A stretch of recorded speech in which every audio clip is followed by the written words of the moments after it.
listening to Radio Sputnik. Telling the untold.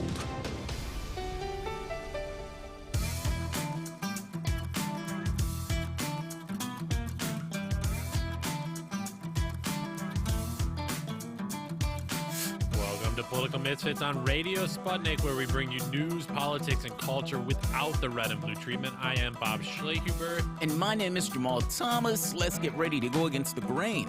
We have an amazing show for you today. In a moment, we'll be discussing the latest in the Democratic primary.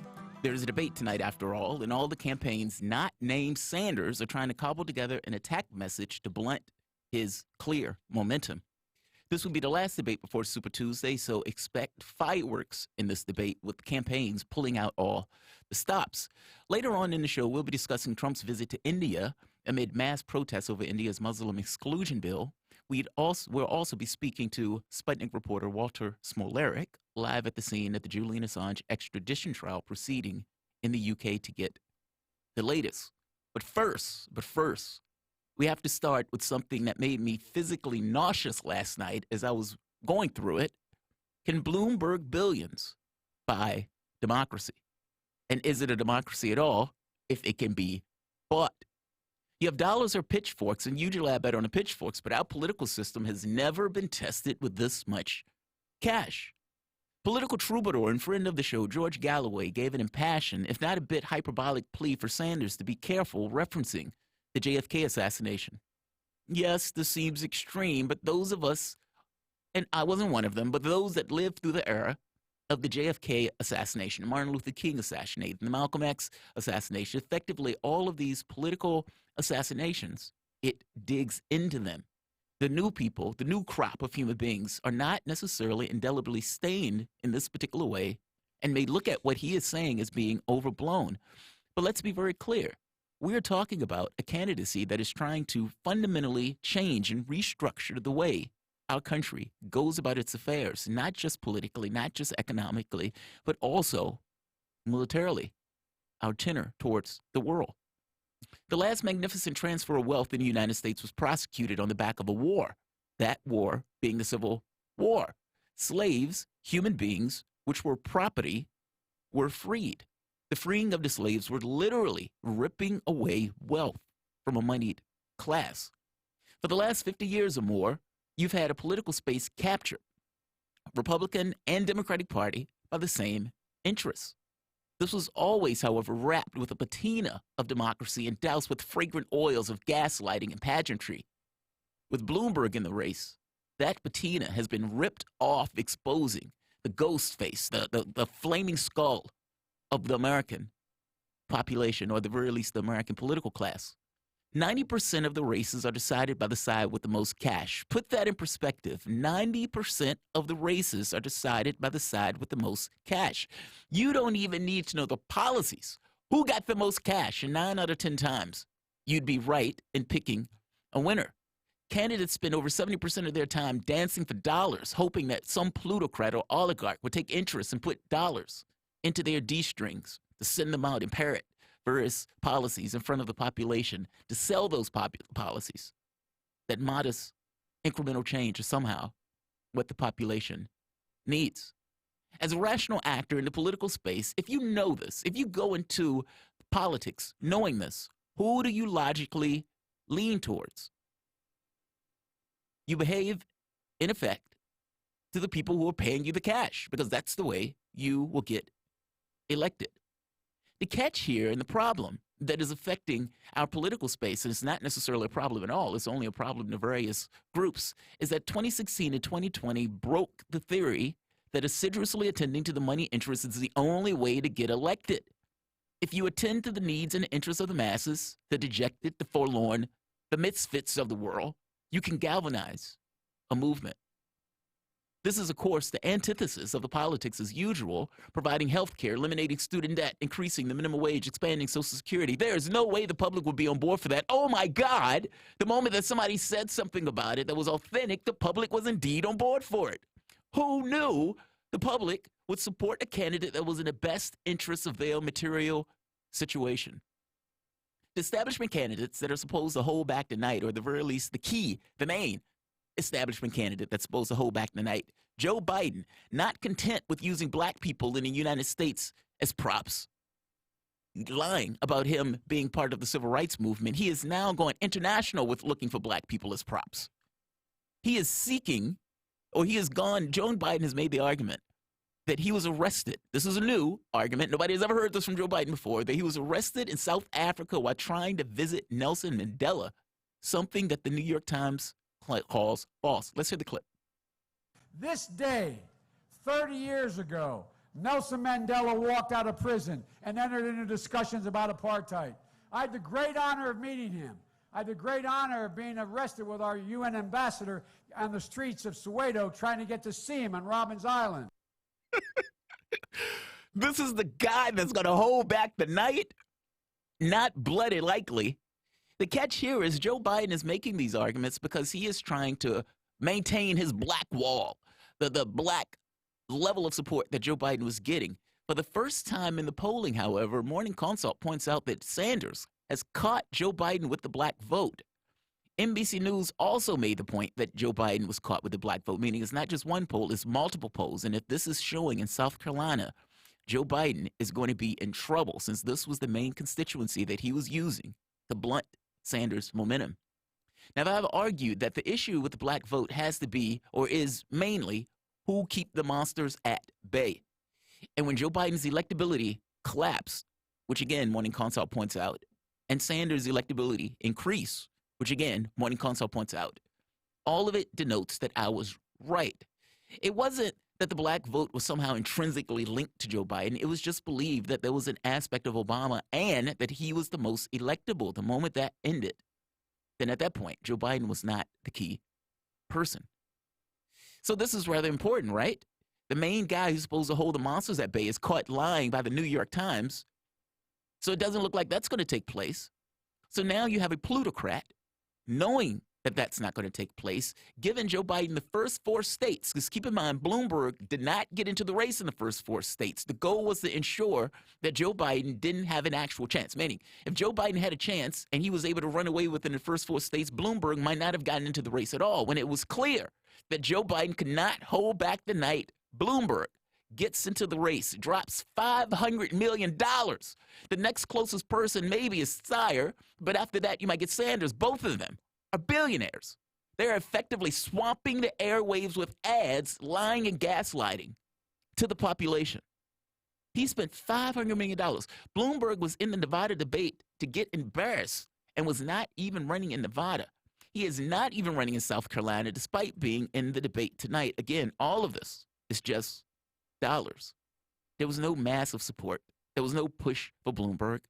Ultimately, you had Bezos who pointed to Bloomberg and said, hey, you might want to get into the race. But it was always clear that Bloomberg was only going to get into the race with the effect, again, an oligarch, of stopping the guy who was the most popular, that be it, Sanders. Let's listen to the clip of Ratner, Bloomberg's surrogate, talking about the Stop Sanders coalition working with the other Democrats.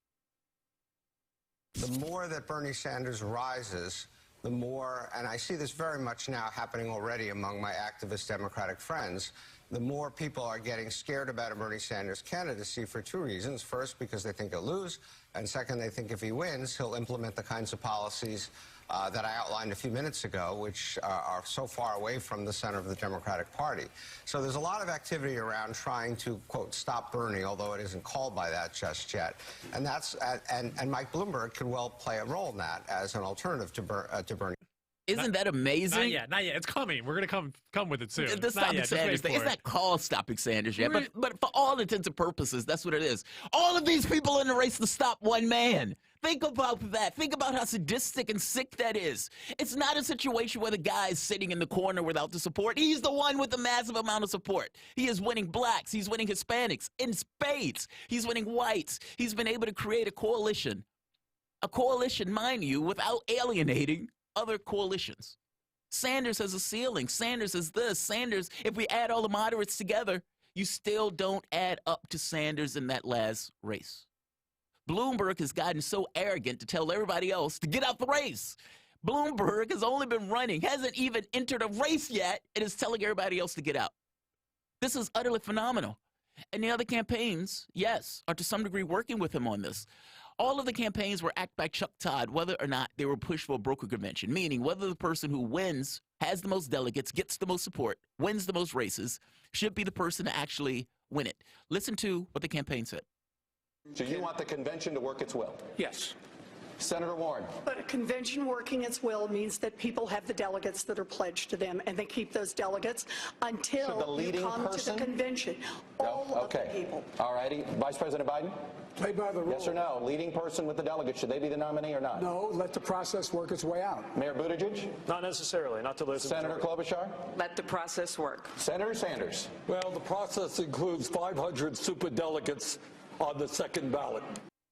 Notice Buttigieg says, not necessarily. He was keeping his options Well, open. am I the one win? Right. In case it's me. If it's me. I go too far. That was one of the most honest answers that Buttigieg has ever given. Warren surrogate goes further with this. Listen to Adam Green, a surrogate of Warren, claiming that winning the most votes is just a technicality. Isn't it going to destroy the party, essentially, if you have Bernie Sanders come into the convention with a plurality of delegates and then it gets taken from him by superdelegates on the second ballot? I mean, that is going to destroy the party. Yeah, let's not feed conspiracy people online, Crystal. Person with the How is most that a conspiracy? Your candidate admitted to it on the debate stage last night, as did all the others. No, that's a preemptive stirring up the pot. That's a preemptive stirring up the pot. Basically, he goes on to say that the person who wins the most votes is not necessarily the person that wins, that's winning on a technicality. How preposterous that winning the most votes is not winning on the technicality. 69%. Nate Silver is giving Sanders a 69% chance of winning by the delegate math. 69%. And not close. Twice as much as the next closest competitor, Joe Biden. And these guys are out there arguing that the person who wins the most votes is not necessarily the person who should win. This is after 3 years. They would not shut up about Hillary Clinton getting 3 million more votes. All of those 3 million votes ended up from California. She got whooped in the rest of the nation, but they wouldn't shut up about it. Elizabeth Warren was even out there saying, I want to live in a country where people with the most votes wins. But now her people are out there shucking and jiving, talking about the person with the most votes win. She is in 4th place in 2 of the states. She has no propensity to win even her own state, let alone the election. And yet is hanging in the race with this notion, this fairy tale buy me a pony notion that they should select her as a consensus candidate when she couldn't even win a state. Understand what they are doing and what they are saying and what this means. This would fundamentally destroy the Democratic Party. Heed my warning. This would fundamentally destroy the Democratic Party. And right now, Bloomberg, after spending $500 million, after spending billions of dollars effectively buying up the Democratic Party and endorsements from various charities and various Democrats, he has now decided to spend his money in a cash media blitz attacking Sanders. I watched as the Bloomberg account put out lies and slanders on Sanders. And now, something that he said he wasn't necessarily going to do, he is now going to do. This made me absolutely nauseous.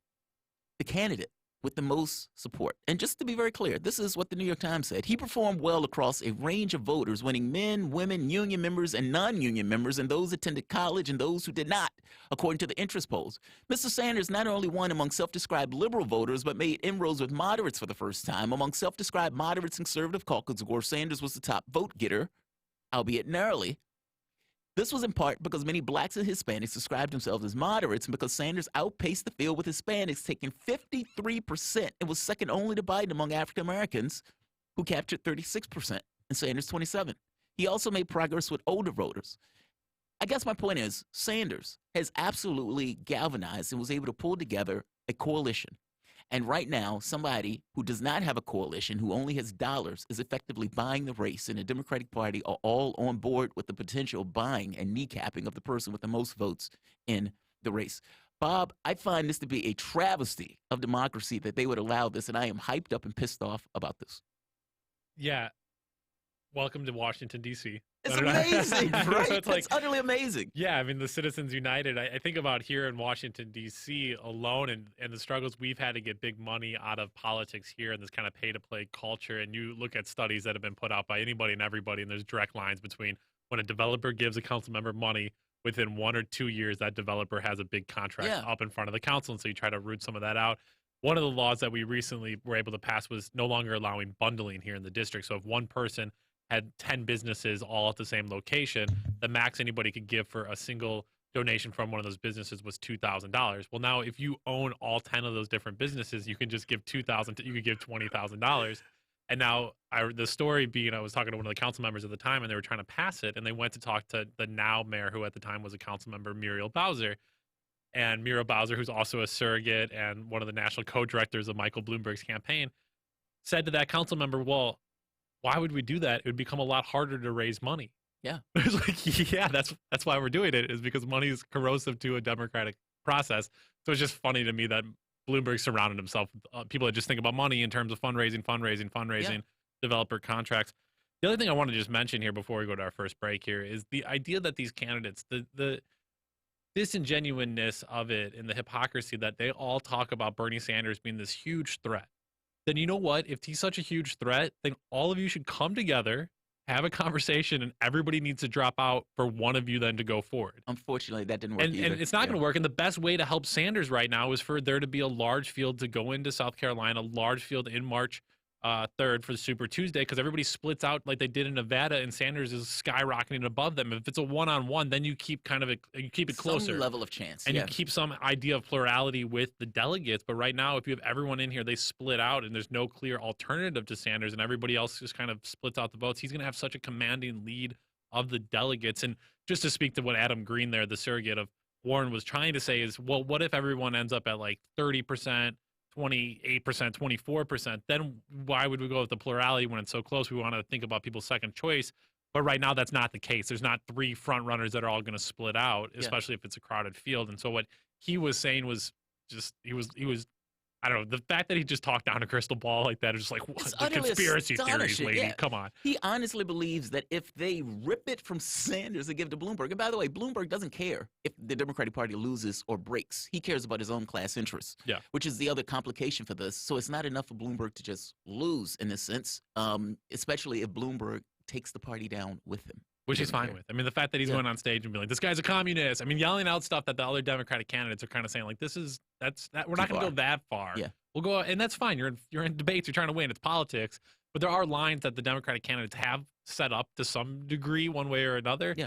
And for Bloomberg just to come in there and just throw bombs, everybody's looking around like this is wild. So, a lot to talk about today, Jamar. We'll head to India, to London, and some local theater news in our weekly politics and arts segment. We're going to take a quick break, but we'll come back with more on the Democratic primary, what to expect from the debate tonight in South Carolina. You're listening to Radio Sputnik, Political Misfits, live in Washington, D.C. We're back after this.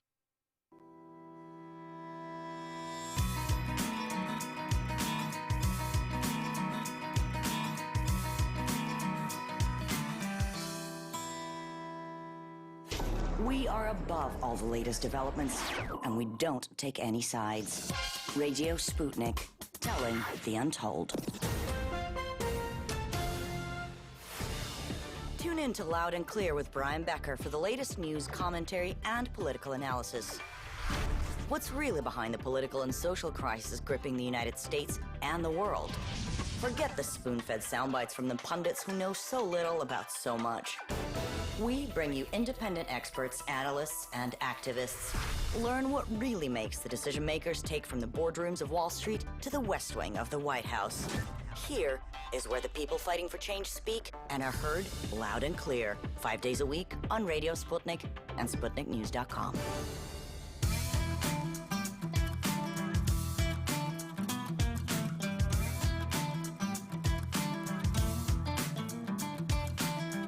Welcome back to Political Misfits, the show that goes against the grain. My name is Jamal Thomas. I'm here with my co-host, Bob Schlehuber, and we're diving into the state of the Democratic primary. And to be honest, the story of the Democratic primary started as, do you agree with Sanders or not? I mean, basically, that was the argument. Many of the policies that people were putting forth, Medicare for all, Medicare for some, Medicare for choice, Medicare for people with bad backs and bad legs. Ultimately, the very fact that they were gaming it around the term Medicare gave this notion that A, it was popular, and B, that the debate was revolving around that particular subject matter. But it wasn't just that. It was also in education, climate, etc. Sanders was setting the standard in regards to the debate, despite the framing that would be used to try to hit him on it. Interestingly enough, though, this has now come down to how you're going to stop Sanders. Kind of piggybacking off of what was said in the monologue, it is dawning on the political and media class. I mean, you could watch the meltdowns that was taking place on MSNBC. Carville calling, oh, Sanders, Putin wants Sanders because he wants him to lose to Trump. I mean, some of the stuff was absolutely hysterical. Matthews, which he apologized for, comparing Sanders' win as effectively France being overrun by the Nazis. Now the story seems to be, how would they stop him?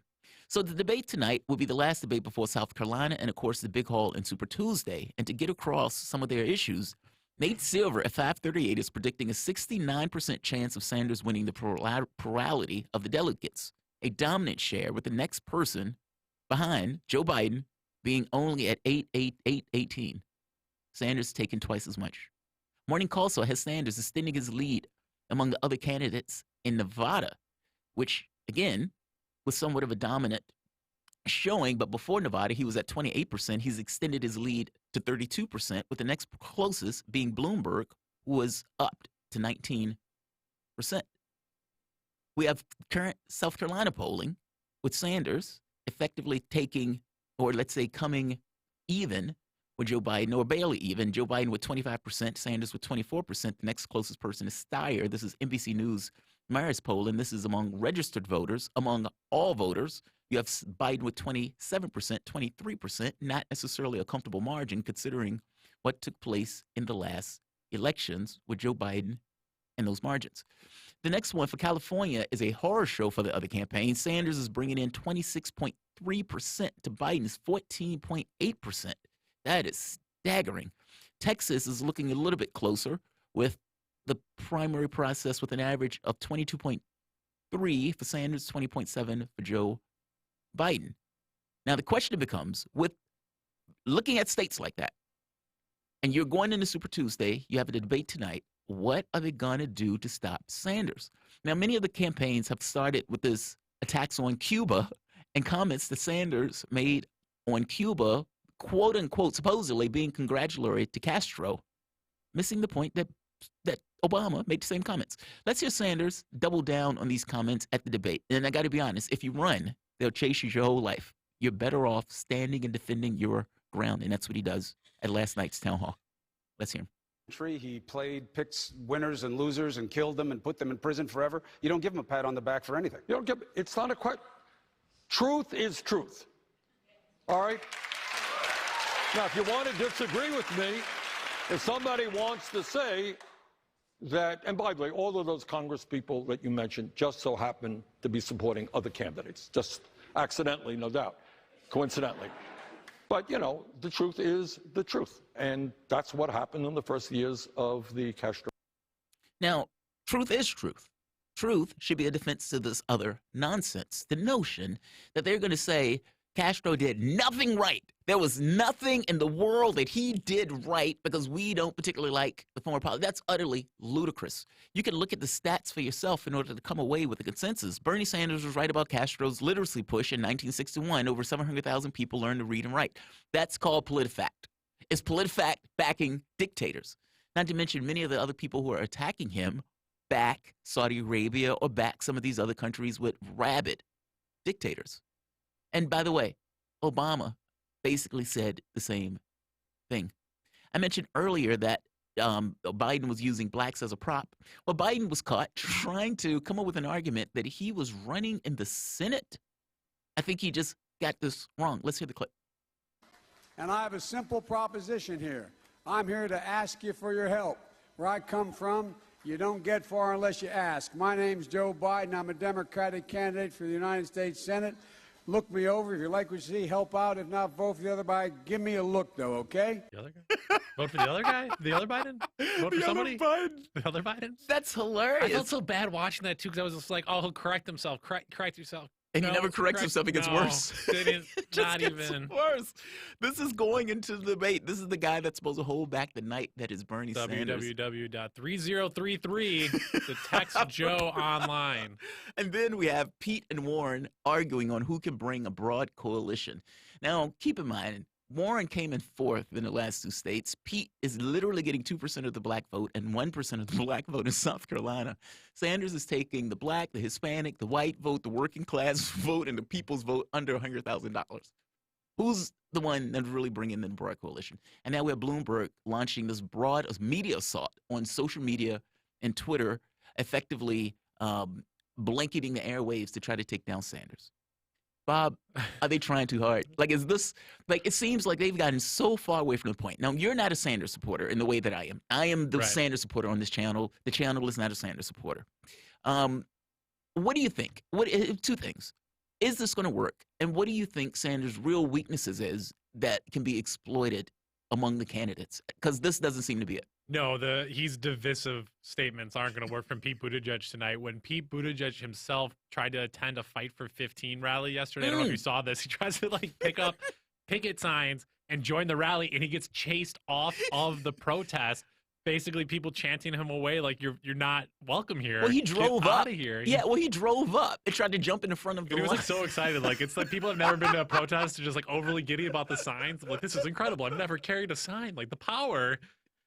Pete Buttigieg, you're not uniting people if you're getting chased off a protest by black people in South Carolina and carrying less than like 5% of a vote amongst that population. You're divisive. You're divisive. You've been divisive. The reason people don't like you is because you're divisive.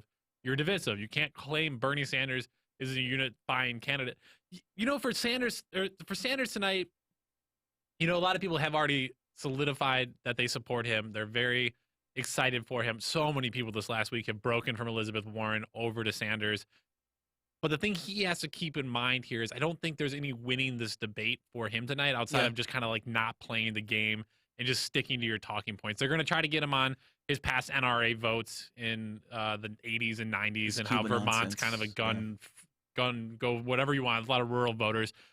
He's had some comments on the initial passage or the initial voting on the civil rights bill that the crime bill he initially had supported and said with hesitation he supports it, but did say it. And so there's some room for him to be attacked there. Obviously on this, he's a millionaire socialist.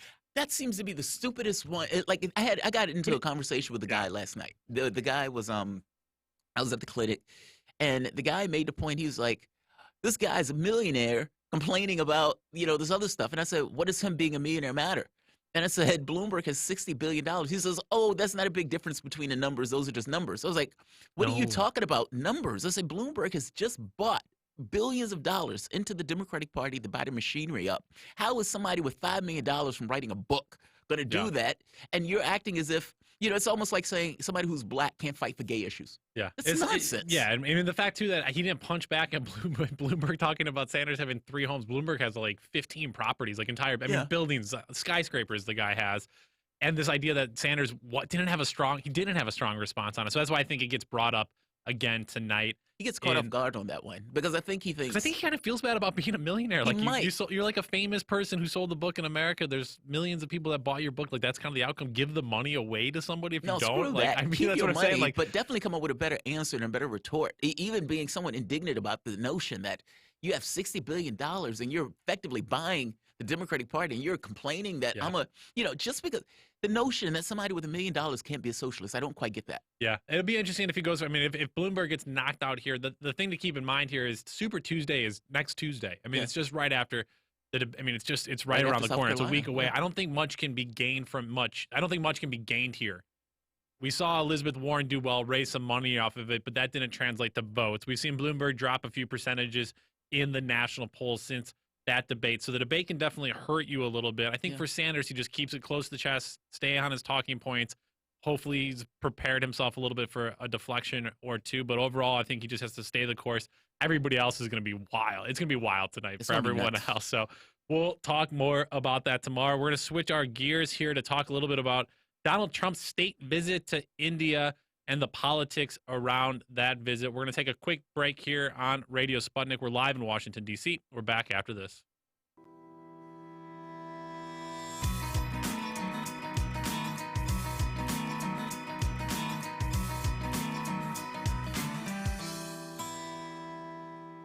We call Fault Lines with Nixon and Stranahan the most disruptive radio show in America. It's a great show, and we have a lot of fun. We come to you live from Washington, D.C. every Monday through Friday morning. What I like best is that we bring in experts from all over the world. From Barcelona, from Egypt, from Seoul, South Korea. From Newark, New Jersey. We try to bring people great guests, great calls from our listeners, and, of course, stupid jokes.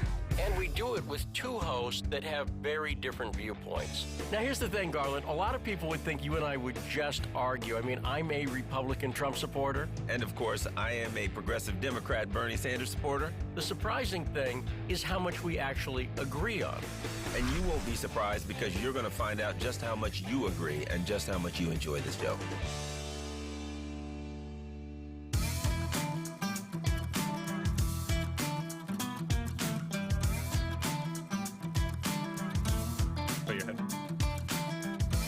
Welcome back to Political Misfits on Radio Sputnik, where we bring you news, politics, and culture without the red and blue treatment. I'm Bob Schlehuber here with Jamarl Thomas. We've been talking about the upcoming Democratic primary debate tonight in South Carolina, as well as their primary this weekend.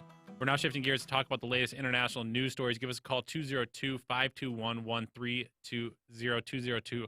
We're going to spend the next 30 minutes talking about the mass protests and clashes in India during Donald Trump's official state visit and the ongoing extradition case of Julian Assange. But first, we start in India. At least 10 people have been killed over the past 2 days during violent clashes in India's capital, New Delhi. The clashes came just hours before Donald Trump's official state visit to India began. The clashes have sustained over the past days between supporters and opponents of a new fast-track citizenship law for non-Muslim minorities from select countries.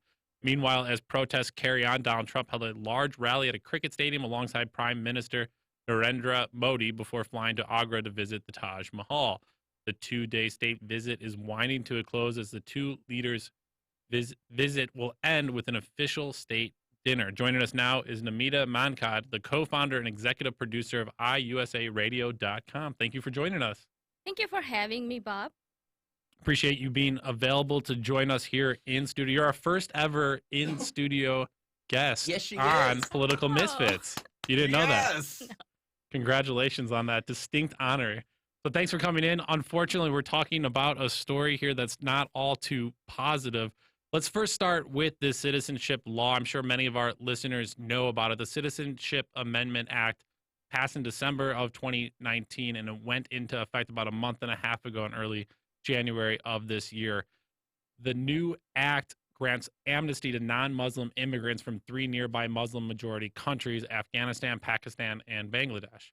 So there's been now large-scale protests and sit-ins, which have been relatively peaceful recently. We saw clashes when the bill first got introduced, but now it's escalated to a point where there's direct clashes, several deaths now. Tell us a little bit more about this law and why it's so offensive to so many Muslims, not just Muslims, but Hindus in the country as well.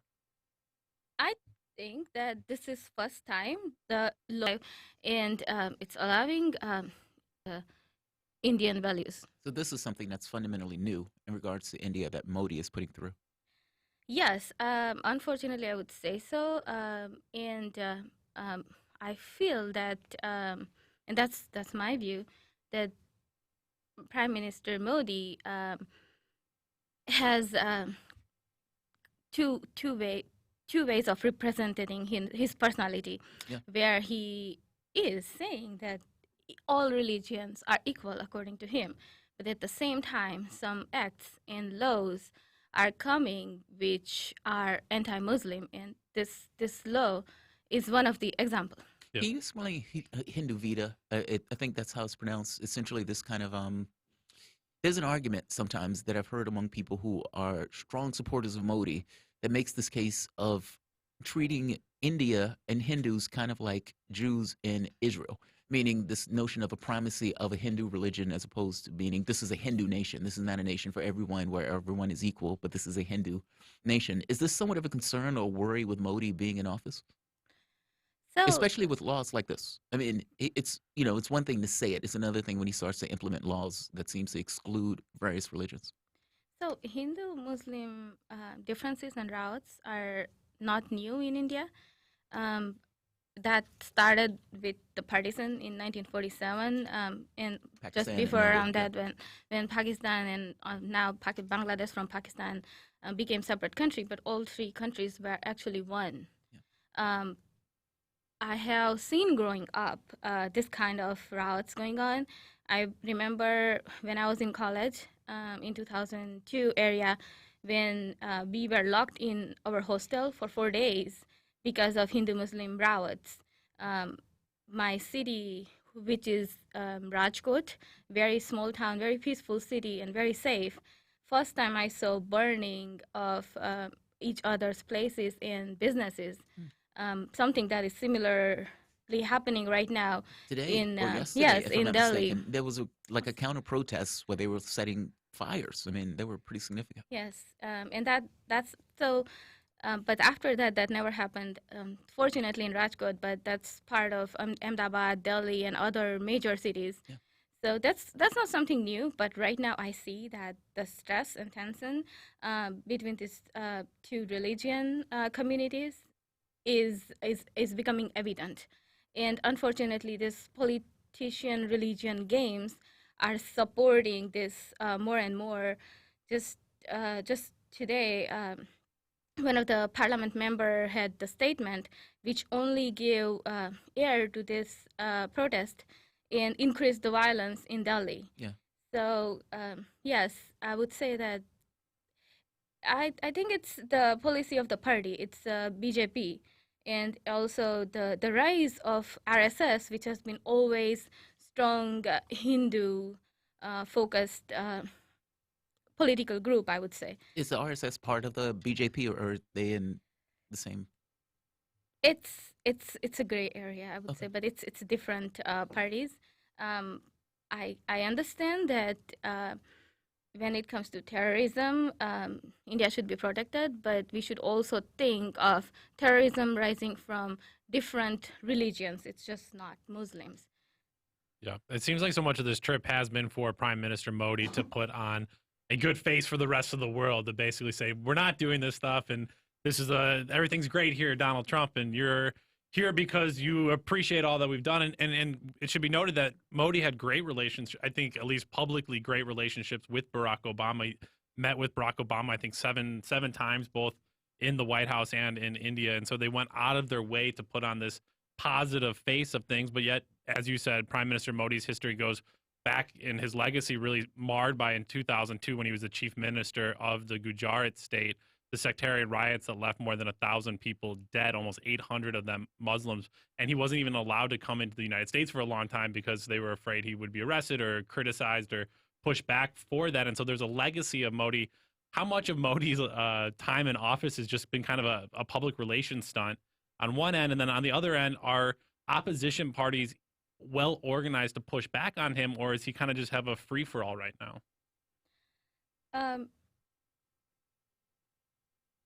I mean, so it's I'm not saying that opposition party is perfect either. Unfortunately, there is lots of corruptions and other issues to be addressed in India, and honestly, opposition party in power that time did not address as well for the poor people, and that's why Modi's charisma came into picture, and he honestly used lots of Barack Obama's campaign marketing strategies exactly, and that's what made him elected.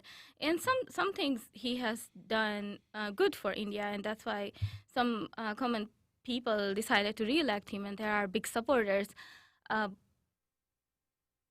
So really, like, any of the party is not really an answer, unfortunately, in India at this point. Also, I would say that people build one person, and it's as much as we think and talk about Modi. I feel like people of India unfortunately want one person in power. They want to praise that one person. So I would say, like, people build him, people put him where he is. What is his power base? I mean, like you were saying, people put him in power, but what's the thing? Like if people talk about Trump, people can come up with certain things that Trump would say, border protection, immigrants, those type of things, and that's why. But what's Modi's thing that allows him to, for the most part, retain his level of public support? A few things. Of course, we know one thing that he has this charismatic personality. He likes to show off. He invites world leaders like Trump is right now there, and he's spending this money of people's tax and marketing him. Yeah. He is making big headlines. Recently, we had this. He attacked to Pakistan and tried to, work on terrorists. So he creates lots of headlines and charisma. On the other hand, he also says himself as fakir, which means he is there for people and he works for people. So people have built their trust in him.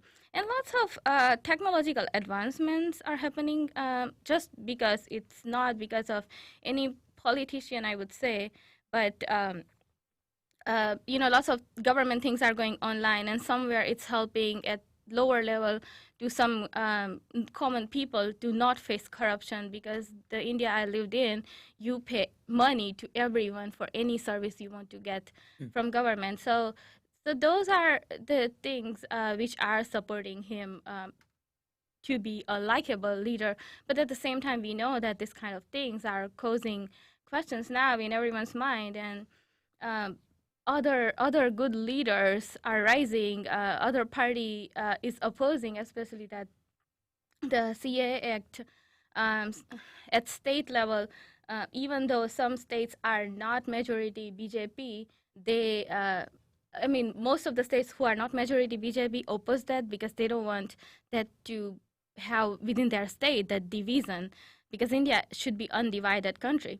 But at the same time, some people who has who has BJP majority also oppose that act. So yeah, the other thing seemingly Trump and Modi have in common are building walls. I don't know if you saw this ahead of the visit there. Trump had to drive from the airport to the large rallying point at this cricket stadium in Ahmedabad, and Modi's government actually built a 0.5 kilometer long, 7-foot high wall to block the view of a slum that Donald Trump's motorcade would have to pass through. Wow. And what's remarkable to me is that so much of the relationship between Obama and Modi was presented as this deep bond over climate change and clean energy. And here now you have Donald Trump in the country, not able to strike a major long-term deal of any sorts that he's been looking for on trade with India, but he comes up with a series of smaller agreements, including for not the cleanest energy company in the world, ExxonMobil and Chart Industries, to improve India's natural gas network, a $3 billion deal for India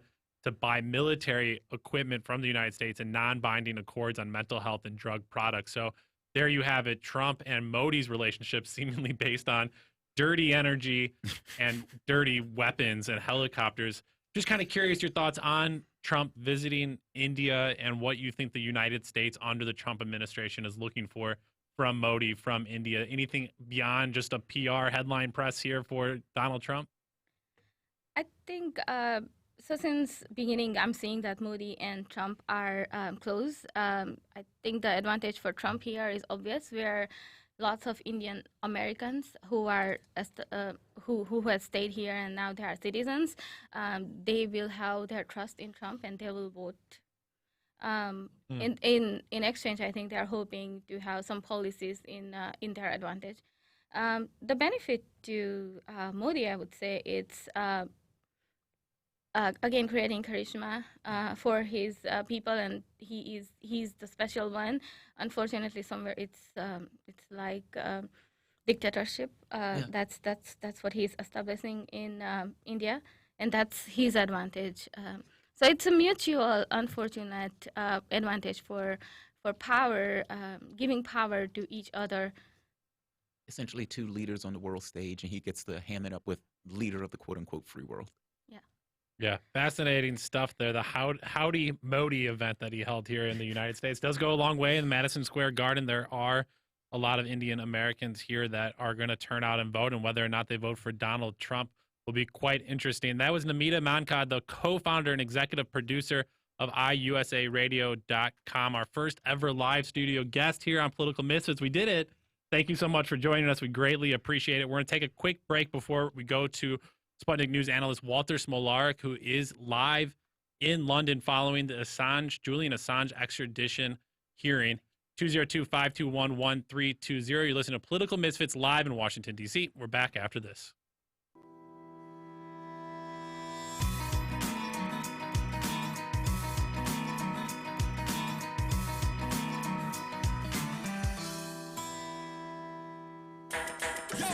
So, Sean, what do you want to talk about today?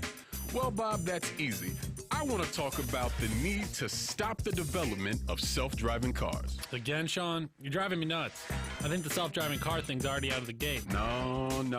It's never too late. See, now the leading experts in the field, I mean, just pick one, whichever one, leading experts have repeatedly warned us about the dangers of artificial intelligence. Look, I'm telling you, man, we have to stop the robots by any means necessary. I see what you did there. Yep. Tune into our show By Any Means Necessary daily from 2 to 4 p.m. Eastern Time on Radio Sputnik. And don't forget to call in at 3:20 p.m. to our studio number 202-521-1320.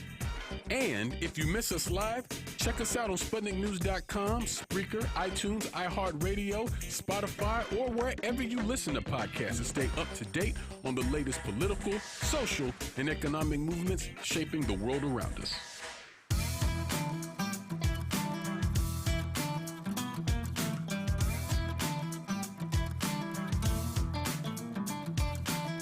Welcome back to the Political Misfits on Radio Sputnik, where we bring you news, politics, and culture without the red and blue treatment. My name is Jamal Thomas. I'm here with my co-host, Iron Man Bob Schlehuber. We've been discussing the state of the Democratic primary race and their efforts to kneecap Sanders before he reaches critical mass of unstoppability. We've also had the privilege of speaking with executive producer and co-founder of the iUSARadio.com, Namita Mankad, on the protest surging throughout India over the anti-Muslim legislation and Trump's visit. Give us a call at 202-521-1320. That's 202-521-1320. If you have anything to say on those topics or whatever else is on your mind, make sure to keep it PG. Now let's move to the extradition case proceeding in the UK of publisher and political prisoner Julian Assange. Today, the Assange defense gets to present its defense, pushing back on the prosecutorial claims that Assange knowingly put people at risk, which justifies separate treatment under the First Amendment, arguing that the allegation is obviously false based on publicly available information.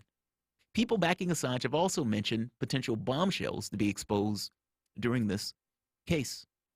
To take an aside for the moment, though, we don't talk about Chelsea Manning much, being tortured in prison right now, literally with an effort to get information on this one same Assange.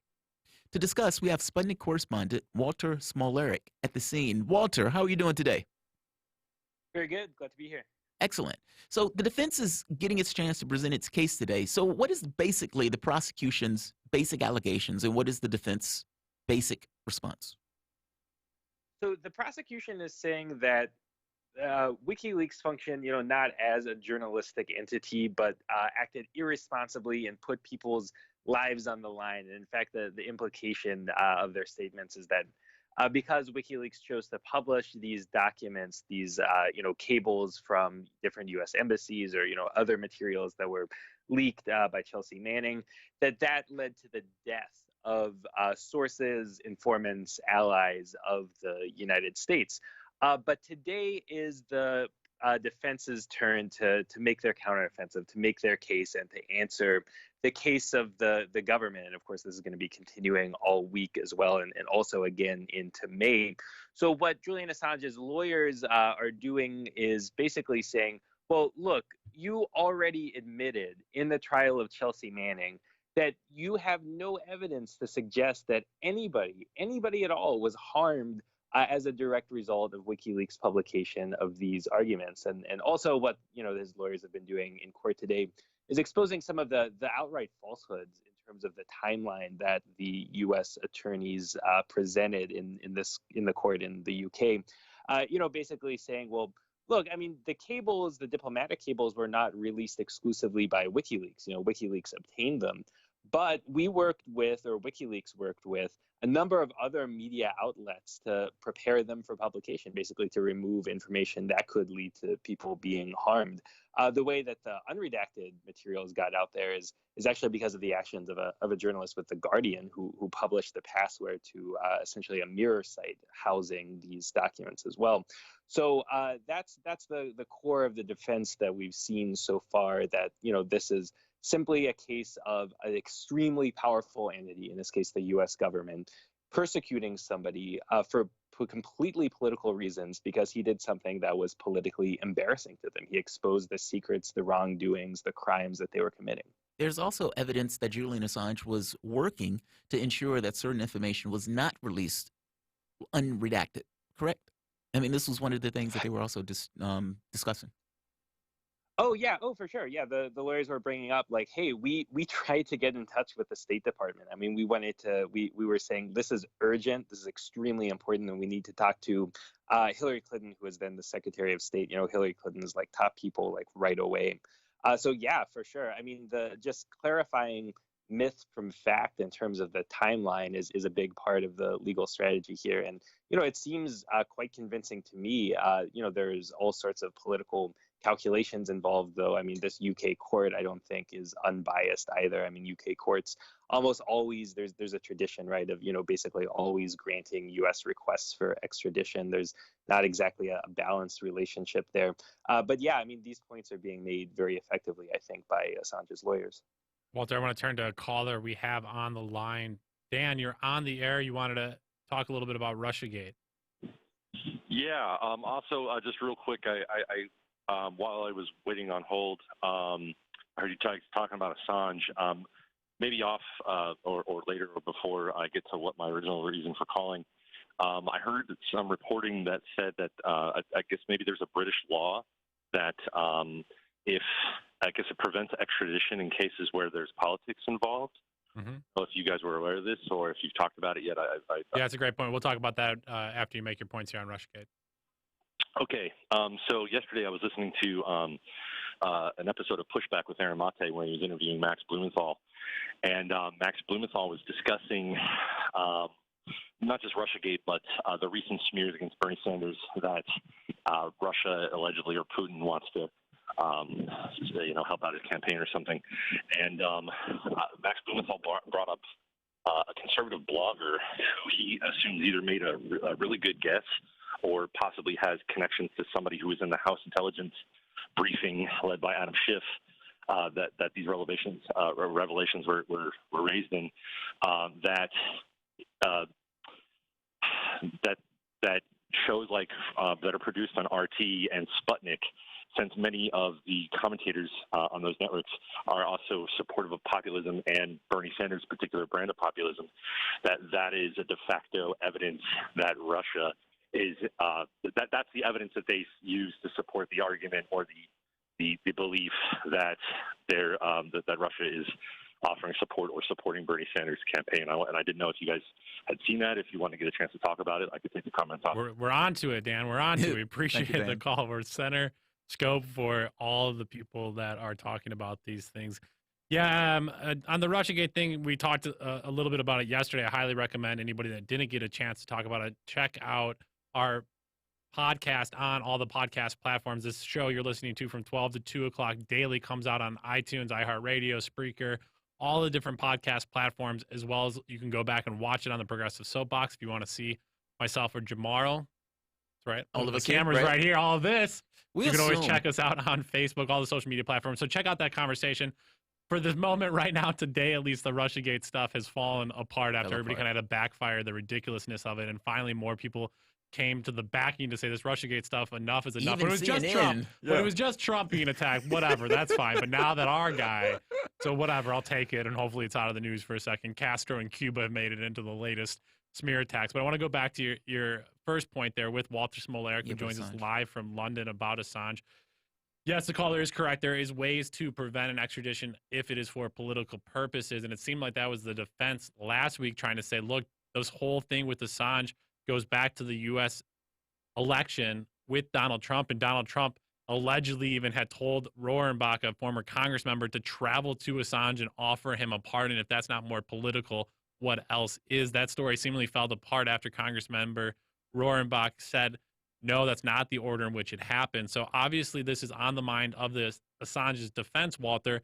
Do you or other people think that he can make the argument that his extradition to the United States is solely political, and based off of that reasoning, he should not be extradited?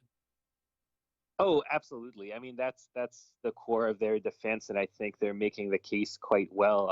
To your listener's point, it's actually not a British law that establishes that. It's in the extradition treaty between the United States and the UK, which is, the central, political legal text that's at question in this proceeding. Right. I mean, the case that's being made is that, look, this is obviously, everything about this is political. Julian Assange was somebody who was in part responsible for, maybe the greatest release of U.S. government secrets in history. I mean, it's right up there with, the Vietnam Papers, or, with the revelations by Edward Snowden. And the U.S. government has done everything it possibly could between then and now to make Julian Assange's life a living hell. I mean, the confinement that he faced inside of the Ecuadorian embassy took, a pretty, of course, a considerable toll on his well-being. But, that was nothing compared to the conditions that he's being subjected to inside of the prison, and also in the courtroom today.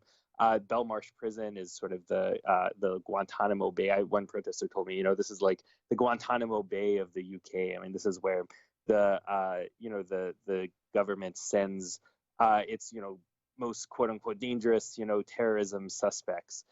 So the case that this is a political trial is very strong. The defense is debunking the government's argument that this was purely about harm to sources, to informants, to allies.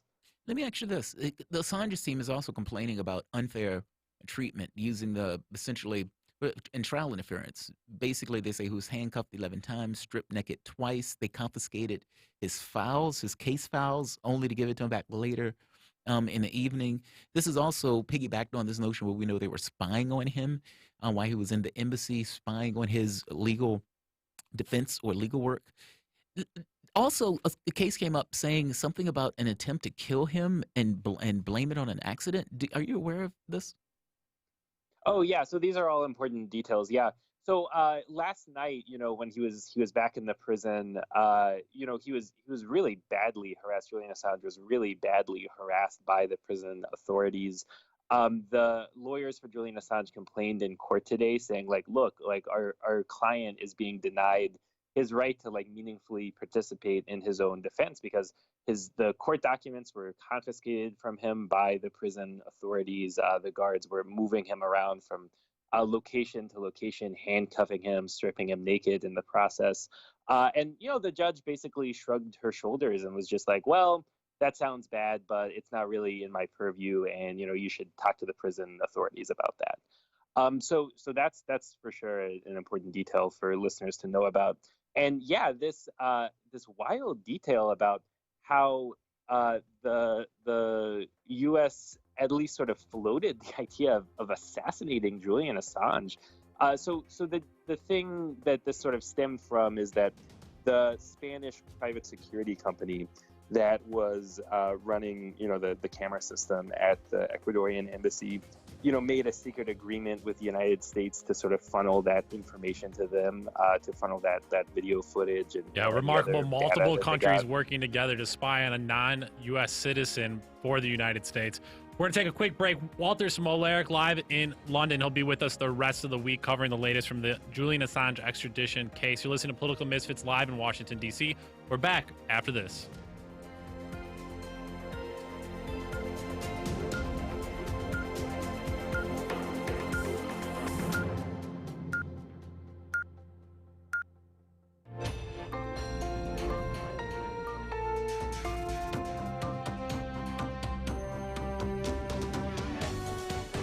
Listening to Radio Sputnik.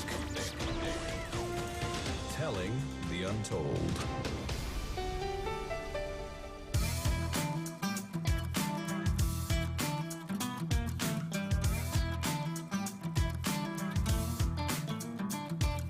Welcome back to Political Misfits on Radio Sputnik, where we bring you news, politics, and culture without the red and blue treatment. I am Bob Schlaber here with Jamarl Thomas. We turn to our second hour here. Already covered a lot, Jamarl, and we got a lot left to go. We're going to talk a little bit more about trails, pipelines, and how the media talks about climate change. If you got thought on these issues, give us a call, 202-521-1320. We mentioned this story yesterday in brief. The Supreme Court is deciding a case involving a pipeline, the Atlantic Coast Pipeline, that would carry huge amounts of natural gas from West Virginia to North Carolina. Along its routes, it would pass underneath the famous Appalachian Trail.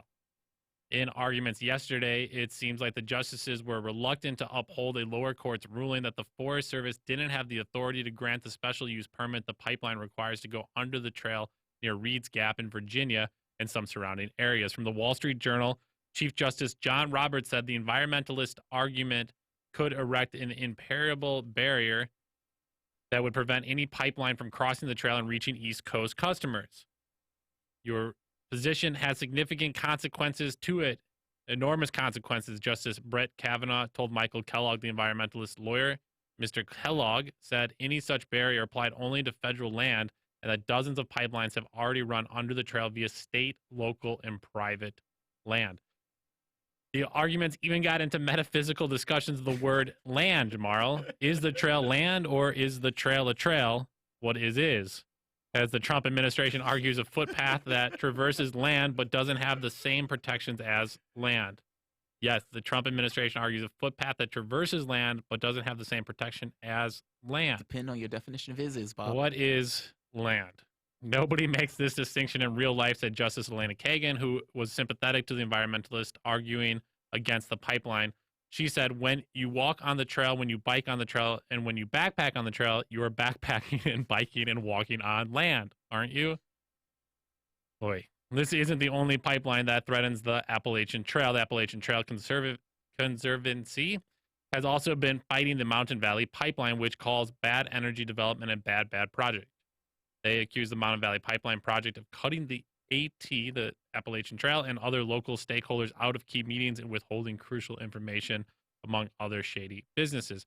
There's also the Pacific Connector gas pipeline, which would run under the Pacific Crest Trail, and opponents claim would threaten old-growth forest the trail passes through.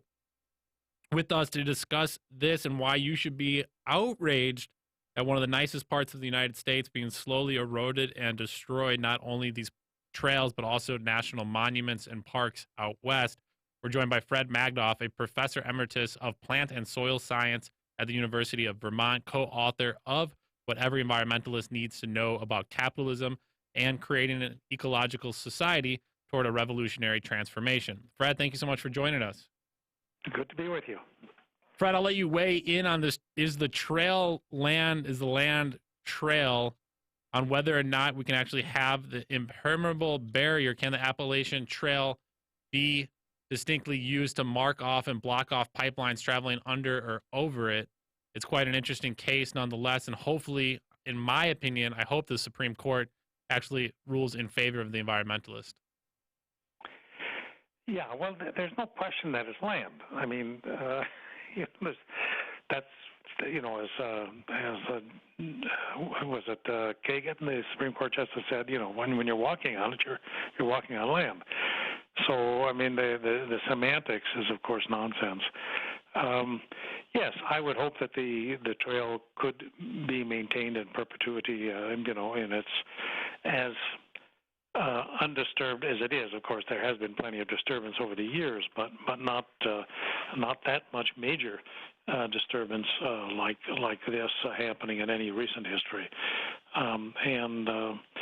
The other thing, of course, is that this particular pipeline is using gas that's come out of hydraulic fracturing or fracking from Pennsylvania.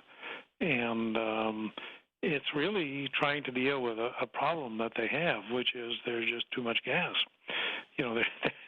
The amount of natural gas that's been produced, especially because of hydraulic fracking, not just in Pennsylvania, but in Texas and other parts of the country, has produced a tremendous glut, and they're just trying to get rid of it.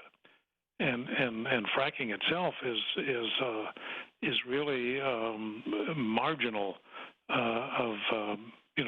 from a point of view of profitability. So, I mean, they're really, really hurting after having done tremendous damage in the fracking process. They're hurting because the gas is worth so little compared to what they expected. Is that because they have to clean it that much more thoroughly as opposed to some of the other oil sources? Well, it's expensive to get. That's number one, and to refine, but to get it in shape to ship, and the extraction process. But it's also that what's happened is because there's been so much of it produced, the price has gone down so much. In the Permian Basin in Texas, there are actually times and places where the price is negative.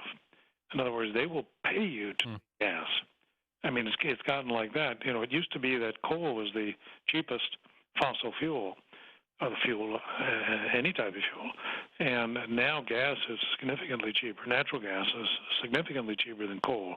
I'm talking about nationwide in the United States. How strange is that? I mean, you're talking about a product that is adversely affecting our ability to live on this planet, and the cost of that product has gotten cheaper than some of the other, let's say, sources that are much better for us to live in this planet.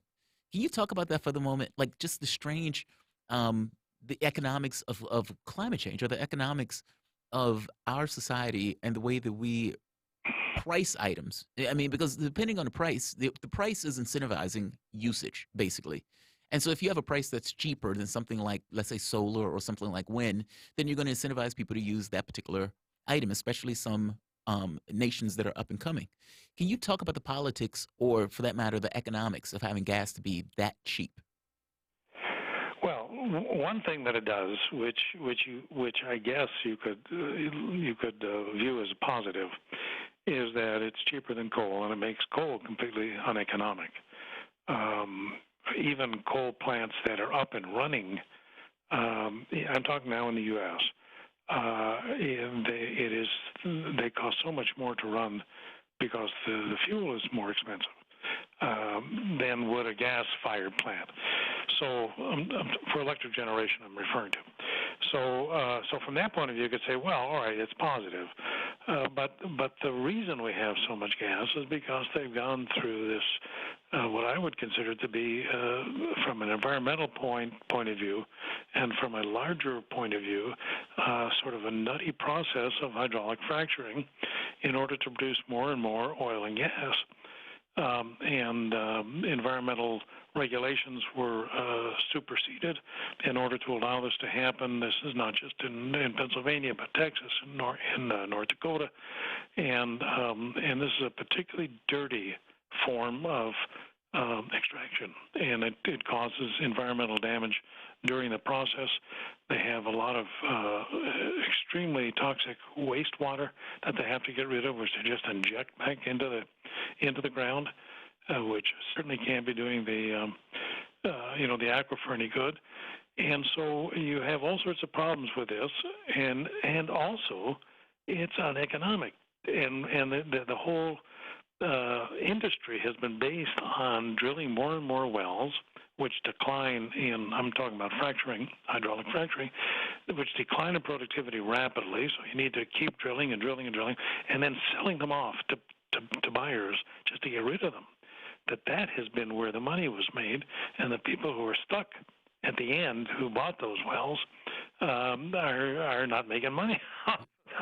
So from an economic point of view, it's a crazy thing, and yet this was government policy was to stimulate these. So you put it all together, and it's just it's lousy what's happened.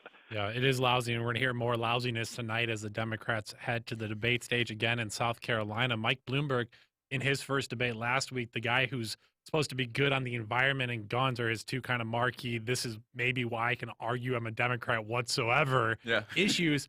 And on one of the issues, environmentalism, he's a proponent of keeping fracking. And basically he said, well, we can't afford, which is the opposite of what our guest is saying right now, what Fred's saying, we can't afford to get rid of fracking for a while. We want to all go to renewables, but there's still many years from now. Amy Klobuchar also joined him in this. And if people haven't seen the documentary Gasland by Josh Fox, who basically shows that these communities are destroyed forever once you start putting this fracking liquids into the aquifers, into the water sources, people turn on their faucets and they could light the water coming out of their faucets on fire. Yeah. As if the people that are actually having their lands fracking, as if they can wait right now, as if the costs aren't insurmountable for them. And here Bloomberg is just saying, oh, just wait a little bit longer, Fred. It's disgusting, it's dangerous, and it's costing people their lives and their land. And the reality is, it's not making much money, except for people who are able to, I'm talking about, in the sector, the ones who are developing it, are able to sell them off. And they're having more and more problems selling off their wells now because the price of oil and gas has come down so much. They're producing both oil and gas. Some places more gas, in some places more oil, but gas then becomes like a byproduct. So this is it's definitely a very dirty form of fossil fuel, or it's a dirty process to get these oils and gases out of these tight deposits, and we can definitely do without them, and we certainly should do without them, and if we had really sensible environmental regulations, they never would have been allowed. So maybe talk a little bit about the current state of environmental regulations in the United States. For me, the big story we covered extensively last year was the rollbacks of big Bears Ears the Utah monuments, where they are allowing now permits to be given to drilling and different energy extraction companies. And so you're seeing a rollback of natural monuments, national parks, as well as regulations around clean water. Where else has the Trump administration been attacking the environment on? Well, it's on clean air. It's been on the issue of the fuel efficiency standards for automobiles. That we're supposed to hit. I think by 2025 we're supposed to hit 50 miles per gallon, or in the 50s. I forgot exactly, and they've rolled that back.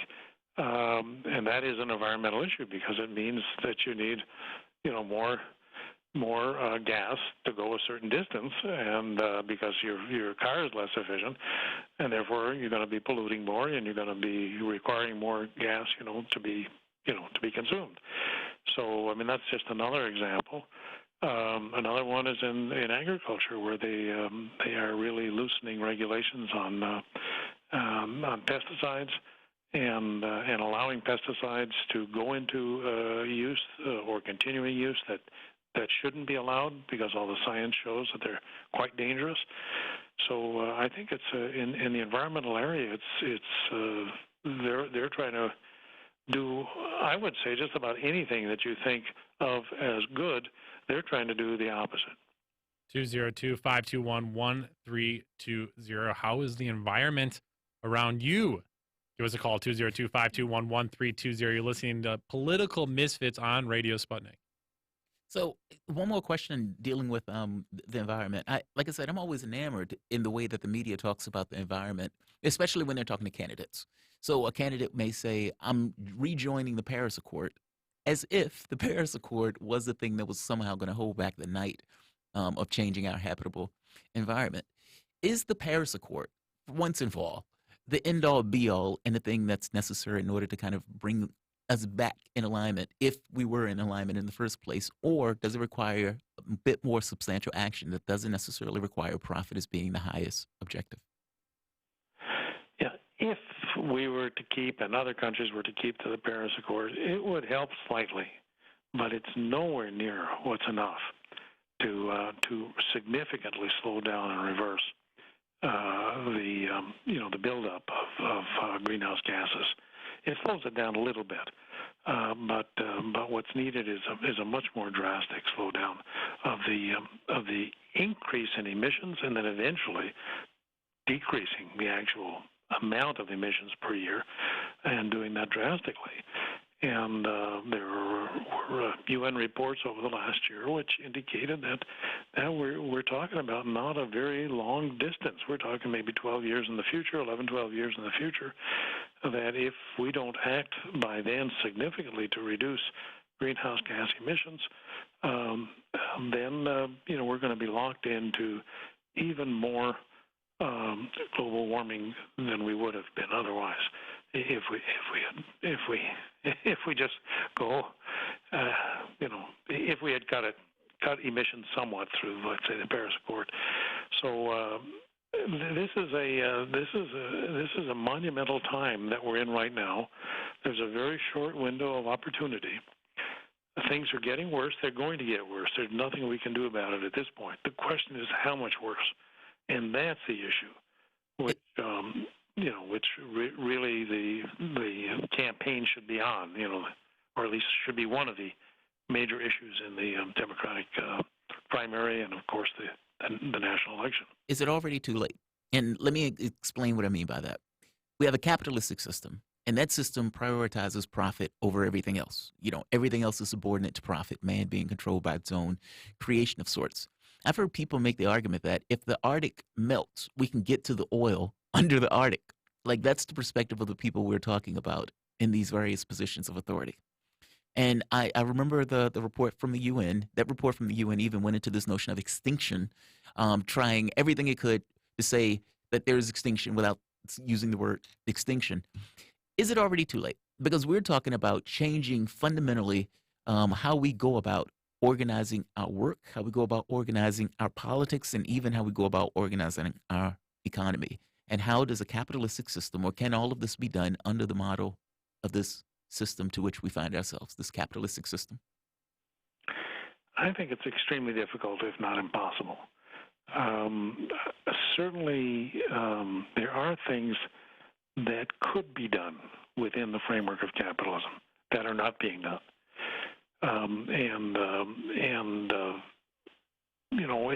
If something like a Green New Deal, or which has been proposed in Congress, the House of Representatives passed this Green New Deal that AOC, Alexandria Ocasio-Cortez, and Markey in the Senate endorsed, but the Senate didn't pass it. Something like that would help, certainly, but it's not really going to be enough, because I think you're right. You have a system where the whole purpose of the way the economy functions is to sell more and more stuff each year. And it makes no difference to the system what kind of stuff it is, as long as they can make money on it. It can be drugs, it can be good drugs, bad drugs, opioids and stuff like that. It can be cars, it can be clothing, it can be literally anything. And the whole system is geared to making profits and to selling things to make profits. And when you have a system that's the purpose of it and that's how it functions, it means we're going to be producing more and more stuff. We might be producing it in a slightly more environmentally sound way, but it doesn't get around the major issue, that we're not producing these products for people to use. That's a side issue. We just want them to buy it. We don't give a damn. We don't care. I'm talking about the capitalists, whether they use it or not, and whether it's useful or not. We just want to convince them that they need it and that they should go out and buy it. Yeah, it's not only selling more, it's selling it faster. And now Earth's Overshoot Day, the day in which human population overshoots its environment, is July 29th. That's the earliest date, since that date has been tracked since 1970s. You're listening to Political Misfits. We're talking with Fred Magdoff. He is a professor emeritus of plant and soil science at the University of Vermont and the co-author of What Every Environmentalist Needs to Know About Capitalism. We have a few callers on the line we want to get to here. First, we have Alex. Alex, thank you for calling into Political Misfits. What are you thinking about today? Oh, hey, so I was wondering what you thought about this. Is that for all is such a hot button issue, this election, and I feel like I don't see them making the connection a lot of times between like healthy living and Medicare. Like, if we have a healthier environment, less people are going to need medical treatment for basic things that we've seen can be prevented. I mean, we've got so many major cities surrounded by Superfund sites. They have awful water standards and things like that, and I'm wondering why you think they don't make that connection as much as they maybe could, because I think maybe even Marianne Williams might have brought. Yes, Marianne Williamson. That was my favorite. Thank you for your call, Alex. That's exactly who I was thinking about, because she said that, Jamarl. She said on the debate stage, why are we not talking about why Americans are so sick? Yeah. Why are we so unhealthy? In this debate, I think it was in the debate in Detroit with Flynn and its back door that it got brought up a bunch. And it was interesting having talked to people in Flynn, and I asked them, I said, what's the right answer when Flint gets brought up? And they said the right answer is to talk about how it's not just happening in Flint, this idea of lead in the water. It's everywhere across the country. And so, Alex, you make a great point. Why is this not talked about more? We have another caller on the air. Tim, you're on the line. You wanted to talk about some new environmental laws. Well, they're proposed to being passed here in New Mexico. See, we just sat through 8 years of a completely and totally psychotic Republican governor, Susana Martinez. And now we've finally got a very environmentally minded Democratic governor, Michelle Lujan Grisham, and she has already boosted the environmental agencies, their budgets like tenfold, and she's reversing a lot of the mining and oil extraction, all of those decisions that were made under the last governorship. And it's very noticeable. You can actually see it in the air. We used to have these really ominous red sunsets because there were mines around town in Santa Fe. And, the air's finally cleared up. There's fewer wildfires because we're going through water scarcity. So, it's good to see little things in places start coming together in a confluence like they are in 2020.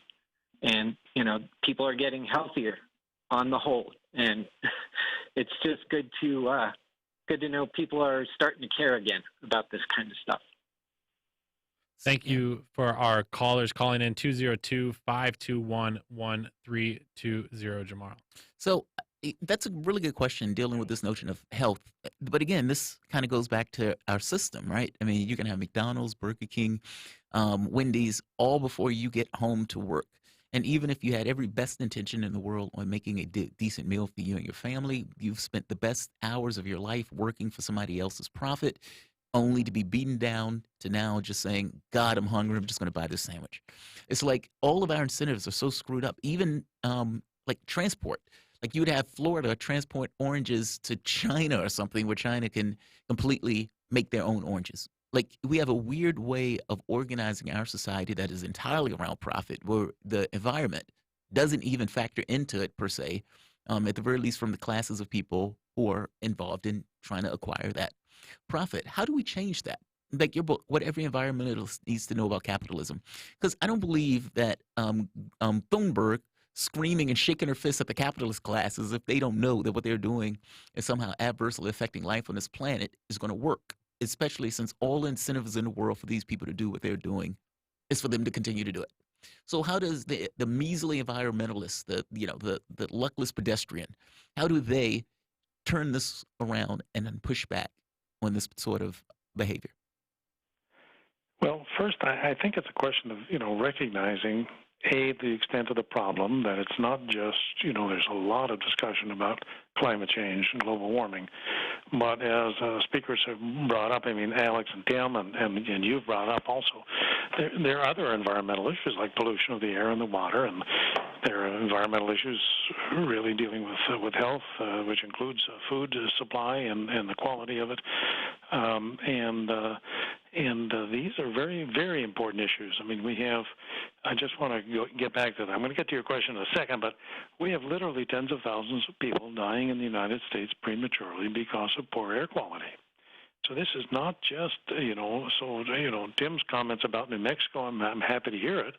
I wish it was happening in other places, but the Trump administration is actually decreasing the protections for air quality in the United States, so that and nationally it's going in a very poor direction. I'm glad, at least in one state, in New Mexico, it seems to be getting better.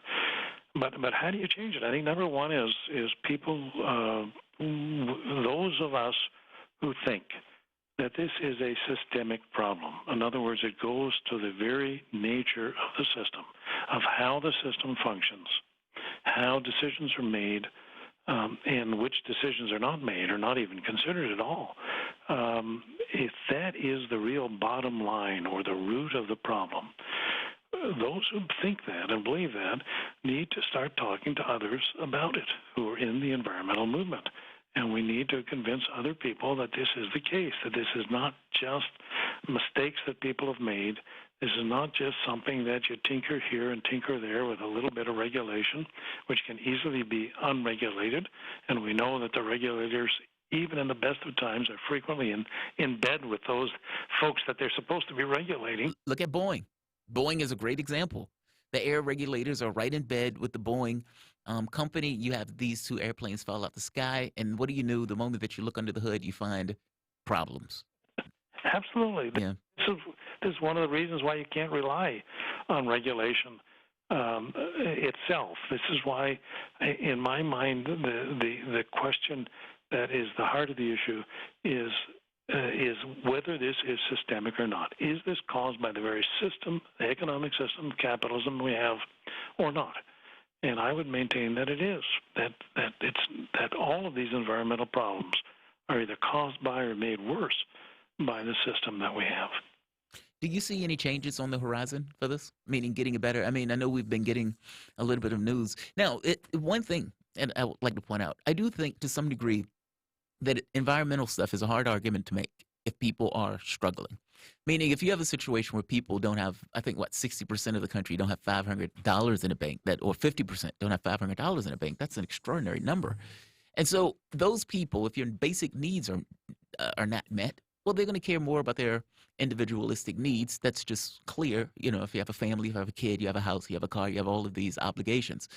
When the same token, or by the same token, when those people needs start to get met, they start to care to some degree about climate. So are you, at the very least, I don't know, are you looking forward? Not, maybe looking forward to it is the wrong thing, but are you, what's the word I'm looking for, Bob? Are you thinking that things will get better? Or are you thinking that this, for the most part, is just more of the same? I mean, especially with the campaigns. I mean, at the very least, you have the campaigns that are running now that at the very least are giving talk to it. And you at least have one candidate that is talking about it. But at the very least two talking about really big scale, maybe even three, talking about Tom Steyer. He's made environment one of his main selling points. Do you think that this battle is changing to some degree, that the arguments that are being made from the standpoint of climate, of people talking about it as a systemic and as a global catastrophic issue, are gaining some level of steam, and that maybe the tide is turning on this particular argument? Let me first address what you said just a minute or two ago, and that is that people who are making who don't have $500, 40 or 50% of the population to cover an emergency that happens, with a health emergency or their automobile or whatever. This is, I would say, is also a systemic issue. The reason they don't have it is because we've got other people who've got so much money. Agreed. Well, there's tremendous inequality of wealth. This is a systemic issue as well. Now, there are things that you can do to make systemic issues, even if they are systemic, even if they're caused by the way the system functions. There are things you can do to alleviate them if you have enough power, and that's the question of mass movements. You need movements of people, of regular folk, regular people, and they have to be mass movements in order to generate the support and the power that you need to put into effect major changes. And these are not going to happen without that, no matter who gets elected president. If there isn't, even if Bernie Sanders gets elected as president, without a massive demand by the public for the single health, a single payer health system or universal coverage for everyone, or for the Green New Deal, whatever, it's still not going to happen. So that needs to. We need to be thinking of mass organizations, of getting the various interest groups together that are concerned about issues that we're all concerned about. I mean, we should all be concerned about social justice. We should all be concerned about the environment. These are all questions that, and that everybody should have a good-paying job and a decent place to live, and just the human needs should be met, since we're such a wealthy society. Yet these various thousands of organizations working together and creating a mass movement, and that's the way you can get some change. Yeah, we said it yesterday, Jamarl. People need to organize. Take a break, listen to our show, and then get back to organizing if they want to address any of these issues. A big thank you to Fred Magdoff, Professor Emeritus of Plant and Soil Science at the University of Vermont. If you liked what he had to say on our show, Political Misfits, today, check out his co-authored book, What Every Environmentalist Needs to Know About Capitalism, and his other book, Creating an Ecological Society Toward a Revolutionary Transformation. Fred, thank you so much for joining us. We'll take a quick break here on Political Misfits. We're live in Washington, D.C. on Radio Sputnik. We're back after this.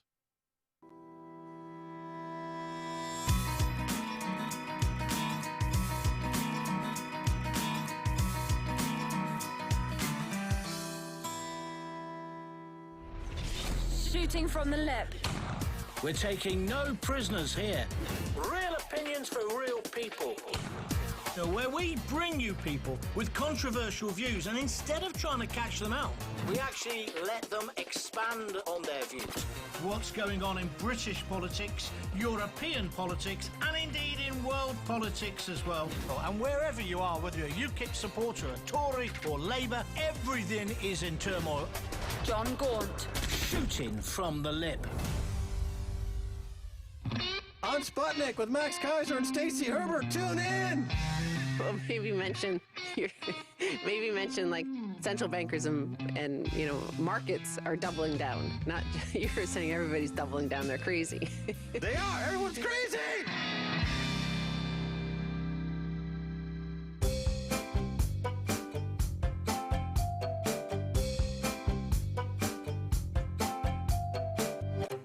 Welcome back to Political Misfits on Radio Sputnik. It is Tuesday, and that music means it's time for our weekly Politics in Art segment. Today, we look at James Baldwin's play, The Amen Corner, which is currently being staged at the Shakespeare Theater Company here in Washington, D.C., now through March 15th. Jamarl and I had the opportunity to see the play last weekend, and hopefully you have the chance to see it over the next few weeks before it closes. Shakespeare Theater Company in Washington, D.C. through March 15th. James Baldwin, having written The Amen Corner in 1953, is considered to be one of America's greatest novelists, public intellectuals, and activists. Someone who was always willing to go against the grain, tackling race, sexuality, nationalism, class, religion, and many other not suited for dinner table discussions in his plays, books, and essays. For me, The Amen Corner was a fascinating and highly entertaining play, both in its content and in its direction. The play focuses on an unlikely protagonist, Pastor Margaret Alexander, and her struggles to maintain a hold of her church, her son, and her past. And the smallest of spoilers here, Jamar, the play does not have an easy to digest, hard to say here, easy to digest, feel good ending, and I loved it for that. Me too. We're joined by actor Antonio Michael Woodard, who plays Pastor Margaret Alexander's son David, and Shakespeare Theater Company's audience enrichment manager Leonae Noble. Thank you, Antonio and Leonae, for joining us. Thank you so much. Glad to be on.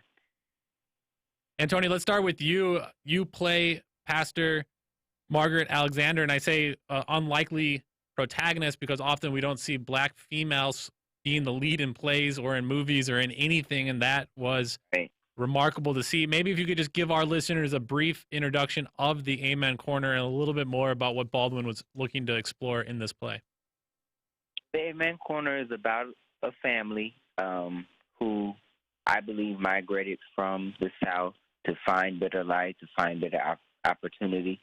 Some things were happening personally in their lives that probably inspired the run from trouble, and that's where we end up in the Northeast, first in Philadelphia and then to New York, and we're involved in ministry.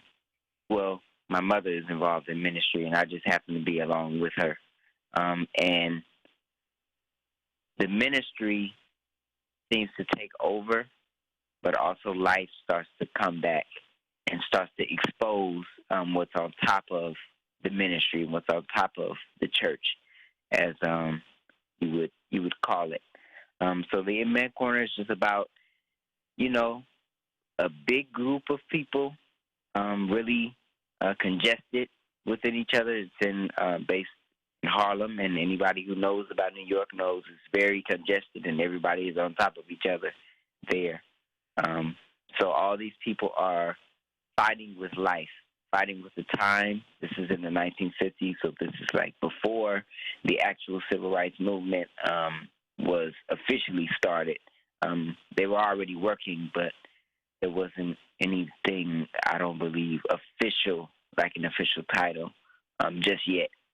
But this is the time where the outside life starts to impede on the personal lives of the people, and the only way for them to get through was through their faith and through their communion with other people. Yeah, one thing I just loved about the play was the inclusion of music. Baldwin had originally wrote in the lyrics for the play, but didn't have the music to accompany it, and the music has been added into the play. We have a short clip here of the song "Their Trouble" that you had mentioned, and just the beautiful chorus that surrounds all of you actors throughout the play. Mm-hmm.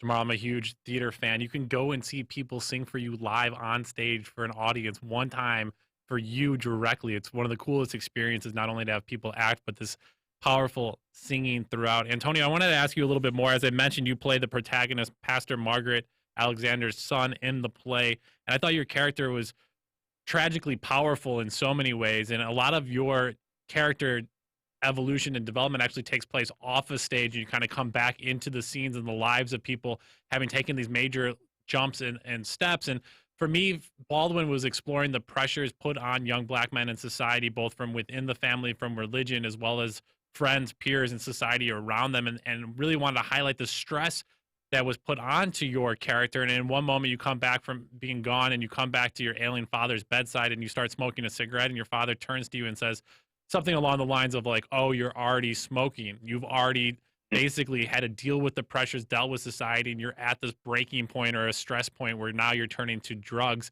And I thought that was a remarkable and poignant moment in the play, and the challenges your character really had to struggle through. Just curious, as somebody who is a younger black male living in the world we live in, and then having to take the complexities of that yourself into this character, and how this character spoke to you. This character really speaks to me because I actually left home at 17 to go to college. So I left early, but I come from a faith-filled house. But it was quite different. I had the independence to be able to explore and do other things and not just be in church all the time. My parents really pushed us to do other stuff. But David speaks to me because I'm now 28, and I do live in this world where sometimes you feel congested and you don't feel as if you have agency sometimes because of the limits or because of the perception of what black men or black males are portrayed as. And people have a hard time understanding you or understanding your passion or where you see yourself going. And sometimes it's even the looks and the body language of other people that can kind of stress you out. And also the safety issue of just walking down the street, minding your own business and really just trying to make sure you just make it home. I can kind of correlate with David on those things and his passion for music and his passion for being in the arts, and having his own mind and having his own voice. I think he really gets caught up in what the church people or what the church thinks about what he's doing. Because I don't think when people come see the play, they hear the music and they see everything, but I don't I think sometimes they don't realize the outside world and how dangerous it really was at that time. And to preserve the black male, sometimes the mothers or the women in the family try to do everything they can to wrap their arms around their sons so that they don't end up going out into the world and being harmed. Yeah, I agree with that. I mean, I watched the show also with Bob, with my wife and Bob, and I kind of had a similar kind of feeling about it. I mean, I was also a single parent. My mom raised me by herself. My dad was in and out, not necessarily there. And so when he gets to the point, and again, also raised in the church, I was one of those that rebelled against it, I didn't necessarily buy into it. But I can see these kind of family dynamics where I think in the play, they ran away twice. I think she ran away from the standpoint using religion as an escape. But I also think, like you say, they ran to the north to get away from, expectively, the world. There's a poignant part in the play where the dad, ill and injured, makes the point that it wasn't God, we were just poor. Meaning, it's not the universe making this happen. These are acts of policy. These are not acts of God. And that using and dodging with God kind of ignores the fact that this is your society that is doing this, not some kind of external, heavenly force. I thought, man, I thought that was one of the most dominant and poignant aspects in the play. Also, this notion of, like Bob said, you're smoking already. This notion that the stress and the pressures that are on the individuals within the context of the society. I've listened to James Baldwin, his lectures. I used to love his lectures, his arguments with with Malcolm X on this notion of being African American in this particular country and trying to make a home and integrate in this particular country. Baldwin had a certain point of view of this, and he unflinchingly analyzed this. He wasn't necessarily being unfair or any of that stuff. He's just saying this is the portrayal of our communities in this particular time period and the pressures that these communities have to live through and excel through and even grow up in. Meaning your character had to grow up and evolve in that particular society as a young man in hostile territory. Mm-hmm. Yeah, I thought it was an amazing portrayal of that. When James Baldwin makes this case, how do you process this? I mean, especially this notion of class consciousness within the context of the play juxtaposed against religion. And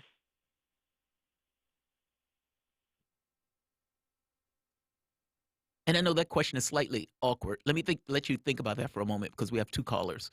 So one caller, we have Aisha. We have a third person with us to see the play this weekend, Jamal. That's right, Your Aisha. lovely wife. What's happening? Can you guys hear me? Yes. We can hear you. So what's the commentary or comment that you'd like to make on the play? Well, first of all, I just want to say the play was awesome, and I apologize. I don't remember if his name was Antonio or Anthony, but I swear I saw him on the show Evil last night on CBS. So he looks like he's doing awesome. But was that you, Anthony, on the show Evil last night? Antonio. I actually was on Evil. Right on. Right on. I was on I don't know the episodes I'm on, but I was on the episode on January 9th. Yeah. Okay, no spoilers because I haven't watched all of it, but the one that I saw, he was right there, just like he was in the play. But I think my favorite theme of the play was kind of like Bob said. It didn't have like this cushy ending, but my favorite part was he was being torn between his dad's life and his mom's life, and in the end, he didn't go down either path. Like, I kind of thought he was going to go back to the church with his mom. Spoiler alert all over the place. But I kind of thought he was going to go back to the church with his mom or, like, turn down the path of his father. And he was adamant about having to make his own way and his own decisions to create his own life. And so that was my favorite aspect of the show. So I just missed it. Yeah, thank you, Aisha, for the call. I do want to slide in here. We also have on the line with us Leonae Noble, who is Shakespeare Theater Company's audience enrichment manager. Leonae, I think what's great about what you guys are doing with this piece is you're expanding and highlighting the history of Amen Corner here in Washington, D.C. As we talk about the play, it was first staged in 1955 at Howard University, if I have my facts straight there, but also just highlighting the legacy of James Baldwin and really trying to make sure that his voice is still remembered in a time where public intellects are not valued as high as they once were as these big debates weren't. You all are trying to do some extra programming and highlight this play as well as the life and legacy of James Baldwin. Absolutely. The fact that the show premiered in Washington, D.C. at Howard University means a lot. And it was important for us to connect with as many community partners and artists and performers that we could to really lift up his legacy in a broader way beyond the play, because most people know James Baldwin as the author and they're familiar with his essays, but it's a rare occasion to have a production of the Amen Corner performed, and let alone at this scale and at this level and intensity. So we've connected with the National Museum of African American History and Culture, Harvard University's Center for Hellenic Studies, Busboys and Poets, as well as Howard University, to really celebrate James Baldwin in a massive way. On March 8th, we will have a panel discussion that dives into not only the performative dimensions of James Baldwin, but also the religious dimensions, with such panelists as Ryan Jamal Swain from FX's Pose, who's also a Howard alum, Dr. Melanie Hill, Robert E. Pearson will be performing. We have community leaders, religious leaders on that panel, and it's all free to the public. In addition, we have on display in the lobby, I don't know if you got a chance to walk around the space, but we had pieces from local artists such as Lionel Daniels, and James Baldwin's sister, Paula Wally, loaned us her ancestral sculptures for this celebration. Let me ask you this. James Baldwin, one of my favorite speeches that he gave, or lectures, was the artist struggle response for the artist struggle for integrity. Basically making the basic argument that the artist has a certain moral responsibility in the job that he does. Can you talk a little bit about James Baldwin's legacy in regards to being an artist and the way that he viewed his craft? I mean, because he certainly looked at it as a craft. Yes. What's unique about James Baldwin is he didn't stick to the norms in a time where African American artists were almost forced to. You wouldn't get published as easy. You wouldn't get the support from the community that others would, that would easily conform and fit into those boxes. And James always pushed the envelope. His novel Giovanni's Room, his second play, Blues for Mr. Charlie, was a tribute to Medgar Evers and dealt with, it was loosely based on Emmett Till. So he was always pushing limits. And when things came out that he didn't like, that other African American writers put out, he would put out an essay, let you know what was wrong with it. And they weren't addressing what was happening with Black people in America. He voiced that opinion and made it public in press and in print. So even the civil rights items, I mean, the argument and the debate that he had with Malcolm X was one of the best. Honestly, one of my, I came across James Baldwin when I first saw him. I believe he was at Oxford. He was in a debate with, I can't think of the gentleman's name. It's a conservative Republican's name. And Buckley? That's it, William F. Buckley. Blown away by the way that he articulated his point, and I ended up binging many of the other lectures that James Baldwin was in. He has a way of talking and explaining himself, and you are absolutely right. When it's something that he doesn't particularly like, he is not shy about going after the various artists. I believe one had to do with, what is it, Walt Brown, the one, it was a white author that wrote a book dealing with, I guess it was Brown, that ended up having a slave revolt. And Baldwin was scathing in his criticism of it. But there were other novels where he would be attacking or going after the various people because he didn't like the portrayals of African Americans in those novels. If I'm not mistaken, Roots was another one of those. Am I right? I think so. I know. Well, of course, we have Notes on a Native Son. Right. And then he also voiced his opinion of such popular films as Carmen Jones and the problems that he saw in that they were just walking around happy, but they did not deal with the fact that they were Black in America. Yeah, the Happy Negro. Antonio, we have about 30 seconds left here. It was fascinating reading the program insert. It said that by the time Amen Corner had reached Broadway in 1965, according to Shakespeare Theater Company, the play seemed a bit dated by then. So in 1965, the play was dated already from where he was talking about it in the early 1950s. And now this play seems more relevant than ever. Antonio, tell us more about why it's relevant and why people should rush out to see it today. It's relevant because it's life. Everybody goes through these things. And I think as you were speaking about the black artist is responsible for recreating the time and also reflecting the time. And I think now this play is so important to come see because there are Davids, there are Margaret Alexanders. These people are real people, and we're still living in this time. And I believe that this play will really give a really real bird's eye view of what our community has been through, what we've gone through, what we've come through, and where we still have to go. It's life-changing.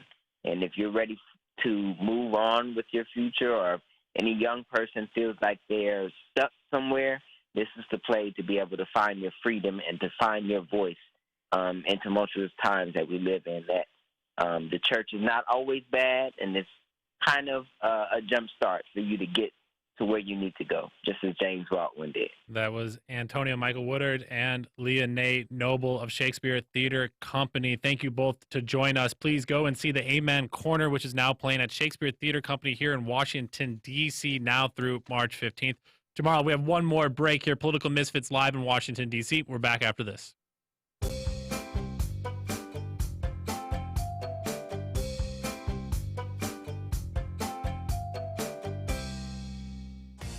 Tune in every Wednesday to Loud and Clear with Brian Becker and John Kiriakou for a regular segment called Beyond Nuclear, where Brian and John discuss nuclear issues, including weapons, energy, waste, and the future of nuclear technology in the United States, with Kevin Camps, the radioactive waste watchdog at the organization Beyond Nuclear. Listen on Wednesdays right here on Radio Sputnik. Stuck in traffic? No problem. Stay informed. Stay tuned to Radio Sputnik on 105.5 FM or 1390 AM in the Washington, D.C. area. Need more? Follow us on Facebook or check us out on SputnikNews.com.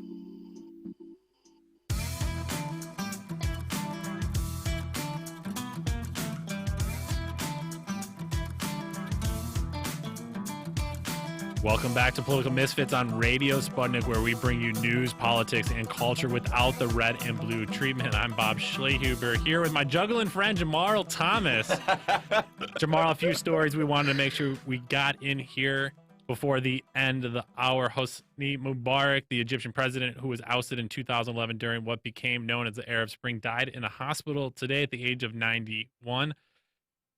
Just not going to say anything about him and his life.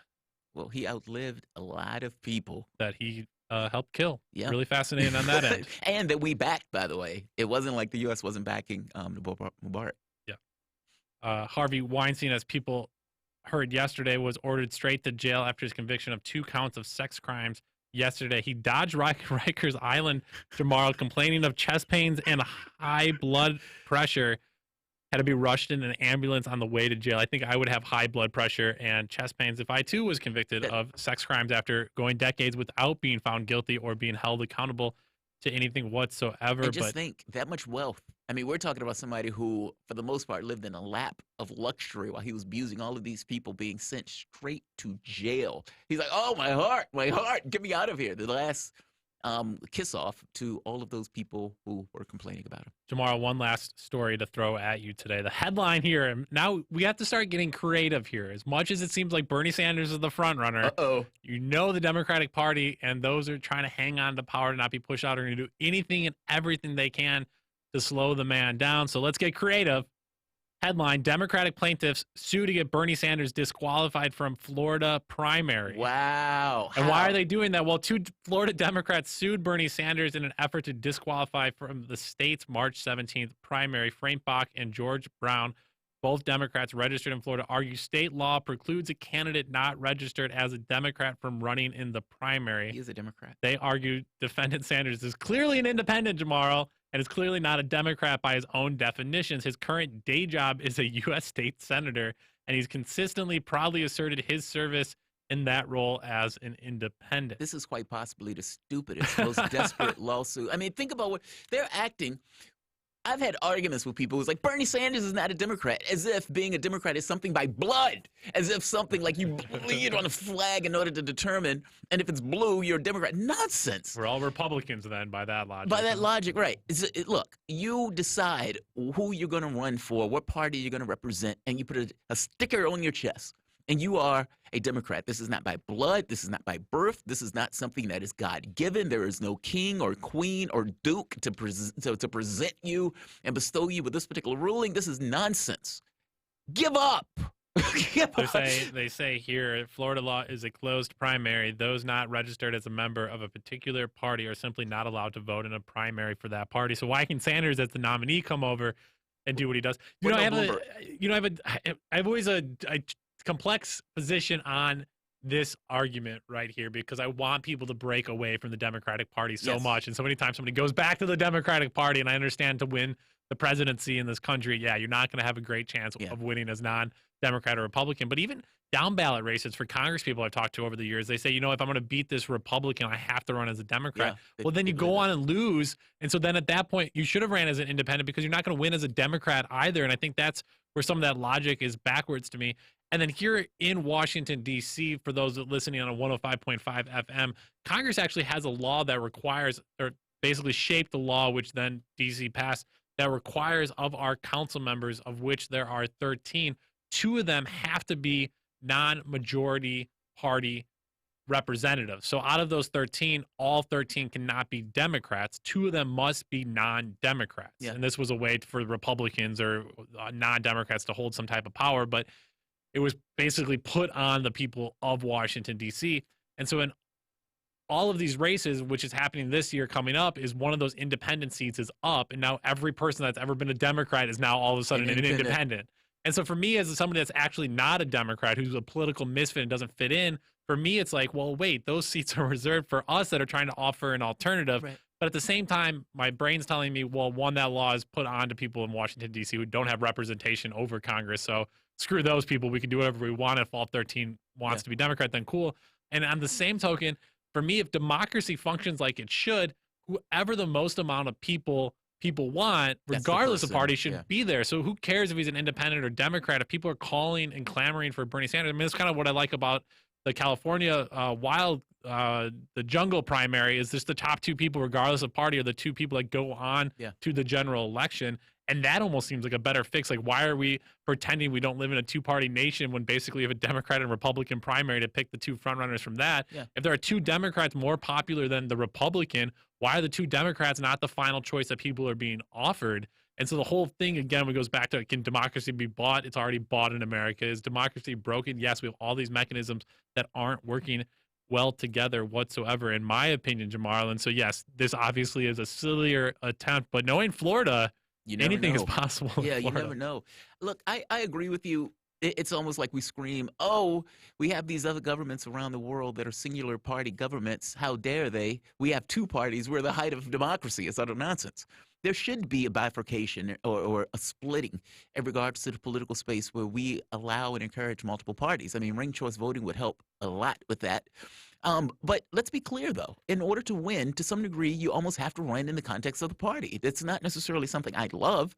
I've met plenty of people who say they were running as a Democrat, not because they were a Democrat, even ashamed of the name, just they needed the machinery of the party.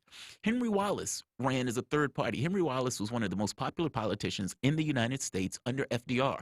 Henry Wallace goes and runs as a third party and gets crushed. I think he gets maybe like 10% of the vote. So this thing has been tried before. It just helps to run in the context of the party. Now, that doesn't mean the party is not going to shaft him. That doesn't mean the party hates him. That doesn't mean that they won't do anything they can to get rid of him. All of those things are true. And all things being equal, I would love if the party system could be split. If they try to rip this away from him after getting the majority, the party system would split. So you may get what you want. We'll find out more about Democrats splitting tonight in the South Carolina debate. We'll have all of that and more tomorrow on our show. Big thanks to all of our guests today, Damita Matcod, Fred Magdoff, Antonio Michael Woodard, and Leah Nay Noble. And to all of our callers, a big thank you for all of our watchers there on YouTube, Facebook, and elsewhere. Thank you for joining us. We'll be back tomorrow with a brand new episode, Political Misfits, live in Washington, D.C. We'll see you next time.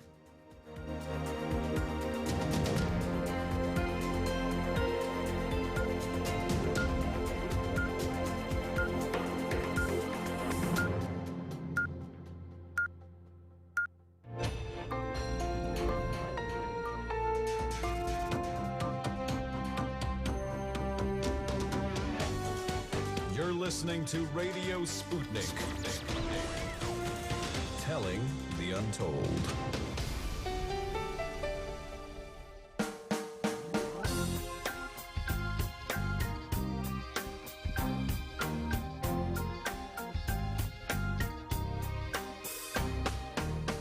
Welcome to By Any Means Necessary on Radio Sputnik in Washington, D.C.